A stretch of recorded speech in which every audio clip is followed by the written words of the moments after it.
রাধে রাধে বন্ধুরা, সকলকে জানাই শুভ জন্মাষ্টমীর অনেক শুভেচ্ছা। এটা জন্মাষ্টমীর পরের দিন, অর্থাৎ নন্দ উৎসবের দিন। আমি গোপালকে সকালবেলা ঘুম থেকে তুলে নিয়ে ওকে একটু আদর করে নিয়ে স্নান করানোর জন্য নিয়ে এসেছি। প্রথমে ঘি, তারপরে মধু, তারপরে দই দিয়ে ওকে স্নান করিয়ে নিচ্ছি। ওর গায়ে মাখিয়ে নিয়ে তারপরে প্রথমে দেব দুধ, তারপরে গঙ্গার জল, আর তারপরে ফুল দিয়ে ওকে স্নান করিয়ে নেব। আর সবার শেষে জলের মধ্যে আতর এবং গোলাপ জল মিশিয়ে ওর স্নানটা সেরে নেব। দেখো ওকে কি মিষ্টি লাগছে। তারপরে ওর গাটা মুছিয়ে নিয়ে সুন্দর করে ওকে জামা পরিয়ে, নতুন জামা পরিয়ে সাজিয়ে নেব।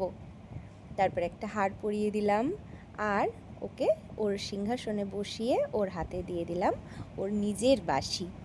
তারপরে মঞ্জুরি, তুলসী পাতা, গোলাপ ফুল দিয়ে ওকে পুজো দিয়ে নেব। আর ও যেহেতু ছোট, তাই ও চকলেট খেতে ভালোবাসে, তাই ওকে চকলেট দিয়ে দিলাম। তারপরে ওর সকালের ভোগটা মাখন মিশ্রি দিয়ে ওকে দিয়ে দিলাম। এরপরে আরও অনেক ভিডিও আসতে চলেছে।